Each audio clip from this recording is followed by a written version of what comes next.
With Superman being out for weeks now, I figured I'd take a look at all of James Gunn's films and rank them. In last place, we have Slither. This is more of a personal preference, but I'm not a huge body horror fan. I thought this movie was absolutely disgusting, but overall, it's not something I'd want to go back to. Up next, we have the Guardians of the Galaxy Holiday Special. I think this special is fun, but I don't think it's very memorable, besides the one scene at the end where Chris Pratt, Star-Lord, and Mantis share in the fact that they're both siblings of Ego. I think that was really, really sweet. Up next is Guardians of the Galaxy Volume 2. Although there are some very sweet and serene moments in this film, I think what holds it back is the amount of humor that's injected into this film. I think a lot of the stuff with Drax and Mantis isn't very funny. I think the Ego and Star-Lord stuff is great. Peter getting more into the relationship with Gamora was awesome. And obviously, the stuff with Yondu at the end of the film, perfect. Up next, we have Superman. I love this movie for what it was. I thought the new tone into the character was great. The only reasons I have it this low is because I thought there was too many characters bouncing around in the film. But Lex Luthor was fantastic. Lois and Clark's relationship was perfect. And I'm really hyped to see where this character goes in the future. Up next, we have Super. Honestly, the most underrated in James Gunn's entire filmography. I thought this film was very, very well made. Having it be this normal, down-to-earth guy being thrust into this kick-ass style story was kind of interesting. And it led to some very funny, but also some very, very nuanced and authentic moments. Up next, we have The Suicide Squad. He basically reinvented what was a terrible movie. I mean, The Suicide Squad is funny,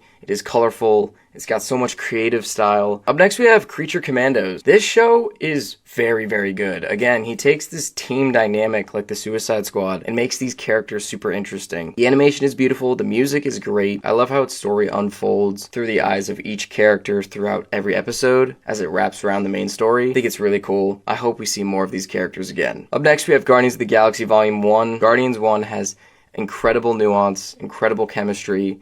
The team works very well, and there's so many serious and down-to-earth moments mixed with comedy that isn't overbearing. Honestly, the first Guardians is awesome. And last but not least, we have Guardians of the Galaxy Volume 3. I think this is James Gunn's magnum opus as of now. Taking Rocket and making him the central focus of the story was a really, really interesting take, but it works so well. There's so many sad moments between that character, and all of the other Guardians members having to deal with Rocket potentially dying in this film too, led to so many tense and heart-aching moments. Peter dealing with Gamora from 2014, not actually loving him, is also devastating, and having to wrap up all of these characters' arcs in a good way was done fantastically. I think James Gunn killed it with Guardians of the Galaxy 3. The music's great. The action's great. It's just a great send-off for the Guardians, and it's James Gunn's best work. What do you guys think? Let me know in the comments below.